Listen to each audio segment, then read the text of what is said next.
Merci Madame la Présidente. Donc effectivement, je viens vous présenter mon analyse, mon retour sur le budget qui concerne 2 programmes parmi les 4, même 5, que comporte le ministère des Affaires étrangères, de l'Europe et des Affaires étrangères. Alors, je voudrais commencer mon propos par une petite annonce. J'ai pas trouvé de support, alors j'ai pensé que la Commission des Affaires étrangères, ça serait pas mal. Ma petite annonce est la suivante. Urgent. Élève sérieux recherche solutions innovantes pour relever un défi majeur pour son avenir, pronostic vital engagé. Donc, c'est un peu sévère, mais je pense que le ministère de l'Europe et des Affaires étrangères pourrait tout à fait reprendre à son compte cette annonce concernant 2 des 4 programmes que j'avais à étudier. Rappelons d'abord que ce ministère est un tout petit budget, c'est environ 1,2% des dépenses totales de l'État, pour une très grande mission, puisqu'il s'agit de faire rayonner la France dans le monde. Je parle de cœur vibrant de la France, de sa présence, son influence, vous savez combien ça me tient à cœur. Dire que ce budget soutient la diplomatie serait tout à fait réducteur, parce que la diplomatie, au sens politique, classique et culturel, est tout à fait réducteur, parce que la diplomatie aujourd'hui va beaucoup plus loin. Elle est académique, scientifique, économique, stratégique et que sais-je encore. En disant ça, il faut aussi souligner l'activité, le travail de notre réseau consulaire, qui accomplit un travail remarquable au service des Français, qu'ils soient ou résidents ou de passage, et nous avons de très nombreux Français de passage dans le monde. Nous voyageons beaucoup. Avant de développer ce budget et le pourquoi de mon annonce précédente, je veux d'abord souligner que ces différentes missions, diplomatiques d'un côté, consulaires de l'autre, ne pourraient exister sans les femmes et les hommes qui animent ce réseau, et qu'il faut saluer. Ils ont un engagement et un dévouement tout à fait remarquable dans des conditions difficiles. Je parle des conditions difficiles notamment d'environnement de travail qui imposent de se poser la question de la souffrance au travail, et j'y reviendrai. Alors pour revenir à ma petite annonce de tout à l'heure, pourquoi élève sérieux? Élève sérieux, c'est parce que le ministère de l'Europe et des Affaires étrangères a fait sa part, a contribué à l'effort de réduction de la dépense publique, et je rappelle qu'il a perdu 30% de ses effectifs en 10 ans, ce qui est quand même assez considérable. Peu peuvent prétendre en avoir perdu autant. Pourquoi des solutions innovantes? Parce qu'aujourd'hui, on le sait, le monde change, les outils, les méthodes changent. C'est vrai que le ministère a un peu évolué. Madame la Présidente parlait de révolution numérique. Je la trouve très optimiste. Je n'ai pas encore vu la révolution numérique au sein du ministère de l'Europe et des Affaires étrangères. Il y a vraiment beaucoup de marge. Il manque aussi un petit peu d'audace, je pense, parfois, y compris l'audace budgétaire, mais là, ça ne relève pas que du ministère. Pourquoi je disais relever un défi? Un défi, je l'ai dit, parce que le monde change et que si notre réseau ne s'adapte pas, ça va devenir compliqué d'être compétitif, d'être efficace. On peut parler de compétition en termes de diplomatie. J'y reviendrai en matière de mutualisation de nos emprises. Pourquoi enfin un pronostic vital engagé? Parce que quand on est maigre, ce qui était le cas du ministère, prolonger la cure d'amaigrissement finit par être tout à fait dangereuse. Et donc, on n'en est pas loin. Donc, c'est important de le dire.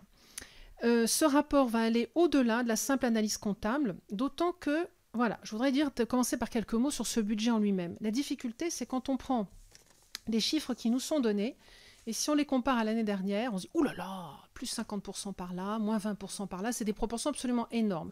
En fait, il s'agit d'aménagements comptables qui rendent la lecture et la comparaison d'une année sur l'autre extrêmement difficiles. Donc je retiendrai juste les points suivants sans vous assommer de chiffres qui, je pense, seraient inutiles et vite oubliés. La diplomatie, rassurons-nous, elle pourra continuer à fonctionner. Mais je me pose la question du périmètre des missions de nos ambassadeurs. Récemment, certains de nos collègues nous ont présenté un rapport très intéressant en matière d'écologie et d'environnement dans lequel ils ont évoqué la possibilité d'engager une diplomatie écologique. Je suis tout à fait réceptive à leur demande, mais très honnêtement, je ne vois pas comment on peut la mettre en œuvre. Parce que j'ai un scoop pour vous, nos ambassadeurs, partout dans le monde, même avec décalage horaire, ils ont toujours 24 heures dans une journée. Donc ça pose quand même un petit problème. Nos contributions aux organismes internationaux, qui est une des parties du budget 151, elles vont sensiblement baisser d'une baisse des montants alloués notamment aux opérations de maintien de la paix. Et pour mémoire, ces opérations de maintien de la paix dans le monde, la France y contribue à hauteur de 48%, ce qui est quand même assez important. S'agissant enfin de nos consulats, la situation sera à peu près la même, c'est-à-dire qu'elle va rester tendue, avec des effectifs extrêmement restreints. Je vais donner l'exemple d'une consule qui, dans le pays où elle est, que je ne nommerai pas, elle se reconnaîtra si elle m'entend, est obligée de prendre sa voiture et de faire 400 km aller, 400 km retour pour aller chercher des cartouches pour les imprimantes du consulat. Parce que dans le pays où elle est, c'est trop cher. Il faut qu'elle aille dans le pays voisin. C'est vous donner un petit peu une idée de comment nos consuls et nos consulats peuvent travailler. Alors, pour tout cela, l'écueil principal de l'analyse de ce budget, au-delà des mouvements comptables, c'est la mesure de la performance. Sait-on si notre budget, finalement, est-il efficace ou pas? C'est une question à se poser. Pour le moment, il y a des indicateurs qui sont posés. C'est bien, on fait du chiffre, on fait des divisions, des multiplications, des tas de choses dans tous les sens. Mais ça peut être de bons outils, seulement ces indicateurs ne mesurent pas tout, loin de là. Et pour moi, ne mesurent pas la totalité de la performance de notre réseau. Je rappelais déjà l'année dernière qu'un indicateur, pour être efficace, pour être performant, doit être ce qu'on appelle SMART, c'est-à-dire spécifique, mesurable, atteignable, réaliste et temporellement défini. On en est loin avec les indicateurs. Je vais vous en donner un, je l'ai déjà donné l'année dernière, mais il me fait trop sourire. C'est comment mesurer si nos Français à l'étranger sont en sécurité. Je vous le donne en 1000. On a trouvé un chiffre. On va regarder combien de fois ils ont double-cliqué sur le site Conseil aux voyageurs. Personnellement, quand je clique sur un site, je ne me sens pas plus en sécurité quand j'ai cliqué 2 fois qu'une, mais apparemment, pour le ministère, ça a l'air d'être utile. Donc voilà, je remets quand même un petit peu en question ces indicateurs. Je l'ai dit l'année dernière, je le redis cette année. Donc pour moi, ils sont toujours aussi peu significatifs. Ce qui serait utile, c'est de pouvoir mesurer réellement l'influence de la France. L'influence de la France, elle peut se mesurer, par exemple, au nombre de fonctionnaires qu'on a dans des organismes internationaux. Ça, c'est un chiffre. Si on veut faire du chiffre, on l'a, ce chiffre-là. Ensuite, mesurer la performance au nombre de télégrammes qu'un ambassadeur envoie en France. Notre ambassadeur, j'ai rien contre lui, à Bruxelles, en bilatéral. Aujourd'hui, j'espère que Paris a des informations de Bruxelles plus vite que les télégrammes qu'envoie l'ambassadeur, quand même, vu la distance et la proximité et les moyens qu'on a aujourd'hui. Donc je me pose des questions sur ces indicateurs. Et puis un autre élément très important dans le fonctionnement de notre diplomatie et de notre réseau consulaire, c'est le facteur temps. Ce sont des métiers profondément humains et qui reposent sur le temps passé. Et le temps passé, il n'apparaît jamais dans les indicateurs, sauf en nombre d'actes par jour ou des choses. Le temps apparaît à la marge. Donc ça, c'est extrêmement regrettable. Je vais donner un exemple. On a ce qu'on appelle pour les consulats des tournées consulaires, c'est-à-dire que nos consuls vont se rendre loin du consulat, dans un endroit où il n'y a pas de poste consulaire, pour pouvoir recueillir notamment des demandes de passeport. Un passeport renouvellement, on a une personne très âgée au sud du Japon, très loin du consulat à Tokyo, il n'y en a plus à Kyoto, et notre consul va aller à sa rencontre. Eh bien, le temps qu'il y consacre n'est pas comptabilisé. Le nombre de tournées consulaires n'est même pas comptabilisé. On ne sait pas. Et on sait qu'ils en font, mais combien de temps ça leur prend, on n'en a aucune idée. C'est quand même infiniment regrettable parce qu'en plus, c'est un travail important au service de nos communautés. Donc, il faut vraiment revoir ces indicateurs et puis envisager également de nouveaux indicateurs, notamment pour suivre la mise en œuvre de la réforme. On a une réforme qui est en cours. Aucun indicateur n'a été mis en place. Donc, d'une année sur l'autre, on a eu plusieurs réformes successivement. On n'a jamais pu les suivre et voir comment elles avaient été mises en œuvre. La réforme demandée aujourd'hui, eh bien, il y a une vision idyllique. C'est améliorer la qualité des services publics. Vaste programme. Offrir un environnement de travail modernisé. Alors ça, je peux vous dire, on en est très très loin. Accompagner la baisse des dépenses publiques. Bon, tout ça, c'est parfait, ce sont de beaux objectifs. En pratique, en 2019, ça s'est traduit par un couperet, je l'appelle le couperet, qui est la réduction de la masse salariale, alors pas sur une année, de 10% sur 4 ans. Et je tiens à préciser une chose de très très importante, ça ne concerne pas le budget des écoles françaises à l'étranger. Cette réduction de 10% de la masse salariale est considérée pour tous les emplois dans nos postes, y compris ceux qui ne dépendent pas du Quai d'Orsay.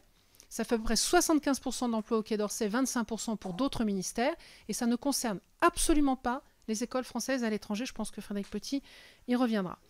Et donc tout ça est fait un peu dans la précipitation. Là, au 4 novembre, nos ambassadeurs doivent donner un avis sur quel poste il faut supprimer, parce que réduction de 10% de la masse salariale, on ne va pas leur dire on baisse votre salaire, hein, on va bien couper des têtes. Donc c'est fait pour moi un peu dans la précipitation et ça manque d'absence de vision rationnelle, d'intégration des différents agents dans la réflexion. La contrepartie, c'est qu'effectivement, Madame la Présidente le rappelait, en revanche, les ambassadeurs vont avoir une vision globale, ils vont vraiment piloter la totalité des postes et des personnes qui y sont présentes, comme je l'avais demandé l'année dernière. Je vois qu'il me reste peu de temps, donc je vais aller à l'essentiel. Il y a quand même des satisfactions. Des formats adaptés à un réseau universel, je pense qu'il faut le conserver.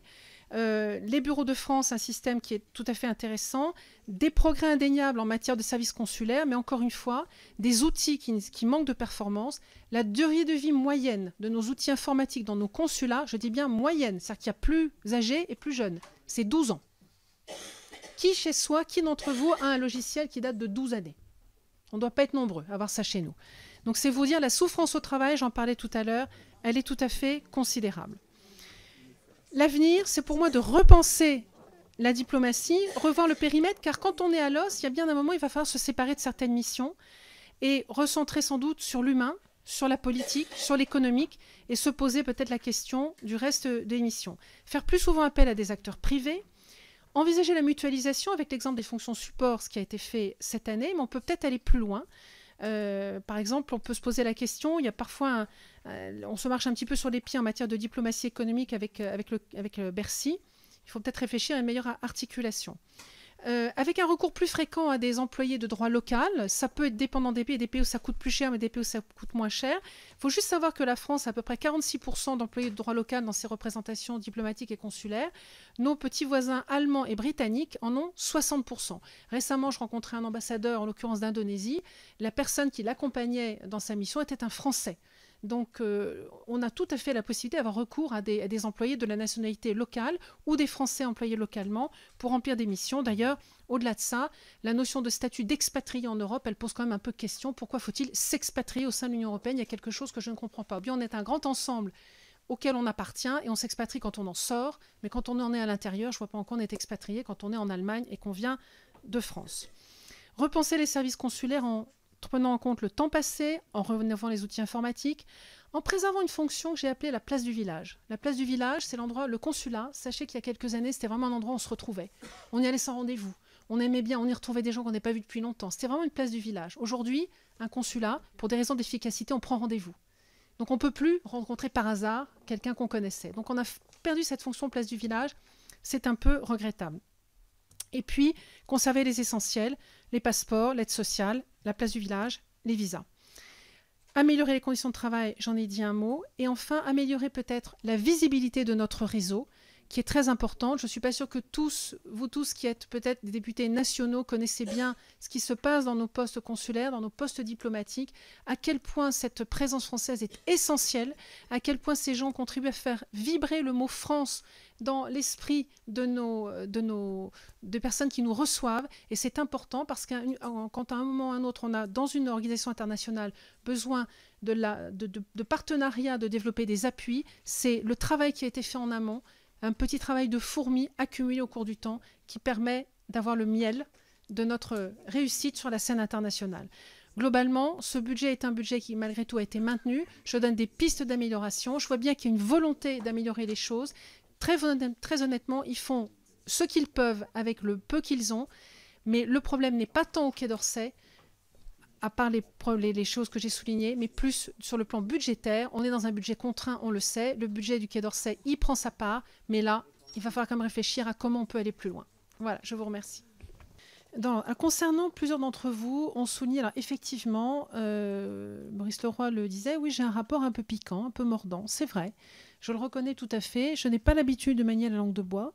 Et je pense, en faisant de la sorte, servir justement les intérêts du ministère, qui a besoin d'abord qu'il le dit lui-même. Ce que je dis, je ne l'ai pas, ça n'est pas une critique de ce qu'ils font, ils le disent eux-mêmes. Et par ailleurs, je pense qu'en le disant, ça permet d'en parler, car je terminais mon propos là-dessus, ils sont mal connus et leurs conditions de travail, les conditions d'exercice de leurs fonctions n'est pas facile et est méconnue. Donc au moment où se placent les discussions budgétaires, très en amont, dès le début de l'année civile, il y a des choses qui doivent être entendues au-delà de cette commission des affaires étrangères. Et je compte sur vous pour diffuser ce message autour de vous et peut-être que ça remontera à certains décideurs dans la répartition budgétaire. Donc je pense les servir. Concernant la stratégie, plusieurs d'entre vous en ont parlé. La stratégie, elle existe, pardonnez-moi, j'avais peu de temps pour m'exprimer, elle existe. Et par exemple, il a été choisi depuis plusieurs années déjà de réduire la taille de certains postes diplomatiques. Nous avons 25 postes dans le monde qui sont des postes à présence diplomatique avec seulement un ambassadeur et au maximum une petite dizaine de personnes autour de lui. Il a entre 2 et 3 agents de l'État avec lui et les autres sont en contrat local. Cette présence est essentielle. Alors ensuite, on peut aller plus loin. On peut se poser la question de se dire, faut-il encore un poste à présence diplomatique en Papouasie-Nouvelle-Guinée ? C'est l'étape d'après. La question d'après, pour le moment, nous sommes encore dans une perspective, dans une projection d'universalité du réseau. Donc, on a cette réduction de taille qui a permis de faire des économies substantielles. Nous avons également, le président de la République l'avait rappelé, souhaité centrer notre action sur la Chine. Donc, notre présence diplomatique en Chine est le premier poste diplomatique dans le monde. C'est un pays stratégique. Ensuite, à titre personnel, je m'étais interrogée au cours de ce rapport sur la pertinence d'avoir des relations bilatérales au sein de l'Union européenne, en disant après tout, on a Thalys, on a, alors je ne vais pas plus parler de l'Eurostar maintenant, mais on a des moyens de communication rapides, notre ami Google est partout, les réseaux Internet sont présents, on sait les faire sécuriser. A-t-on vraiment besoin d'un ambassadeur à Bruxelles? Et puis, en y réfléchissant, en interrogeant les uns et les autres, je m'aperçois que, pour rebondir justement sur ce qu'a dit Jacques Maire, il y a certains pays d'Europe où la relation bilatérale est plus que jamais indispensable. On le voit dans tous les pays où la situation politique nous interroge.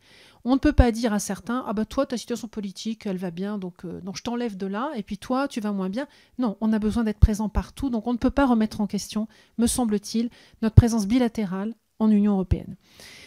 Hors de l'Union européenne, c'est la taille du poste qui peut changer. Donc la stratégie, elle existe vraiment. Ensuite, plus techniquement sur le plan fonctionnel, c'est ça que je mettais en avant, au moment où on fait des coupes budgétaires, je trouve personnellement que les employés ne sont pas suffisamment associés aux projections. On ne connaît pas suffisamment bien leur métier, ce qu'ils font, le périmètre de leurs actions. Et si on connaissait mieux leur métier, ils sont prêts. J'ai vu des consuls dans lesquels ça fonctionne très bien. C'est très personne dépendant, mais des consuls qui s'intéressent vraiment, si je parle des consulats, au métier des uns et des autres, et cherchent vraiment à comprendre comment ils fonctionnent pour voir comment intelligemment répartir les missions. Au service des visas, puisque là, la question migratoire a été soulevée, oui, il y a des vraies consignes qui sont données à nos différents consulats en matière de visas, et ils y travaillent avec beaucoup de précision, beaucoup d'efficacité. C'est un travail extrêmement lourd, surtout dans une perspective où le président de la République a souhaité augmenter le nombre de visiteurs qui viennent en France à titre touristique notamment. C'est un travail énorme, et en fonction des consulats dans lesquels je suis passée, le travail n'est pas organisé de la même façon, et de ce fait, certains, je trouve, ont une organisation plus rationnelle, plus intelligente. Et là, ce que j'ai déjà mis en avant, c'est qu'il me manque, me semble-t-il, un partage des bonnes pratiques, un partage qui n'existe pas vraiment. Alors, ils tournent beaucoup, ils tournent constamment. Au bout de 3-4 ans, ils changent d'affectation. Donc, ils ont pu voir d'autres façons de faire. C'est certainement très positif, mais au-delà de ça, un échange de bonnes pratiques plus rapide me semblerait extrêmement utile. Ça ne coûte pas très cher et ça devrait améliorer considérablement. Pour reprendre dans l'ordre, donc là j'ai répondu à la stratégie.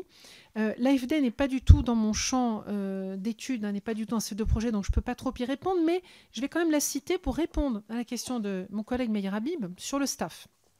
Sur le staff, ce dispositif qui vient se substituer à la réserve parlementaire, qui est abondé aujourd'hui à hauteur de 2 millions d'euros, qui est reconduit pour l'année prochaine. Effectivement, il a été porté à la connaissance du gouvernement, du ministère, que certaines associations n'avaient pas été reconnues éligibles. Ensuite, certaines associations n'ont même pas su monter leur dossier, su le faire. Tout ça est bien connu. Et du coup, il y aura une évaluation qui a été demandée, y compris des associations qui n'ont pas été retenues éligibles pour comprendre pourquoi elles ne l'ont pas été, et des associations qui n'ont pas pu déposer un dossier. Donc, le dispositif est à l'étude. Et pour aller au-delà, puisque vous avez dit que vous alliez déposer un amendement, je pense que vous allez pouvoir retirer votre amendement. Pourquoi? Parce que le secrétaire d'État l'a annoncé. Il a dit que une partie, il a demandé qu'on s'adresse à l'AFD, ça je reviens à l'AFD, pour qu'une partie des crédits de l'AFD soit affectés justement à hauteur du million qui nous manque, qui correspondrait à la réserve parlementaire, pour pouvoir venir en aide à toutes ces associations qui font un vrai travail de terrain, d'aide au développement, d'aide aux communautés. Et il y a un recoupement quelque part parfois entre ce que certaines associations dans le staff peuvent proposer et ce que fait l'AFD. Donc le secrétaire d'État a fait appel au dispositif AFD. Voilà. Ambassadeur, c'est moi ce que j'ai compris. On a demandé à l'ambassadeur d'aller chercher auprès de l'AFD. Donc, à affiner, à voir précisément. C'est comme ça que ça a été annoncé. Hein. Mais il faut voir comment ça se met en application. Je sais que ce n'est pas forcément toujours facile. C'est ça, voilà, exactement. Alors, pour revenir sur l'ensemble des questions, parce que mon temps presse, il me reste 50 secondes. Donc, je ne vais pas accélérer mon débit. Le consulat numérique, je voudrais juste dire une chose là-dessus. Le consulat numérique, c'est bien, mais ça n'est pas un objectif en soi, parce que c'est une aide, mais il y a besoin encore d'une présence physique. Aujourd'hui, nous avons un certain nombre de formalités qui nécessitent de se présenter soi-même en consulat, notamment quand on fait un passeport. Donc, il va falloir équilibrer entre la partie numérique, très utile, et la partie physique. Le tourisme, ça fait plutôt partie de mon collègue Frédéric Petit. Alors, pour M. Alain David, pour répondre très précisément aux remarques qu'il a faites, la baisse des contributions aux organisations internationales, c'est uniquement lié au... c'est la baisse, hein, c'est ça que je me trompe pas. La connexion internationale, attendez, c'est l'action numéro 4, contribution internationale, absolument.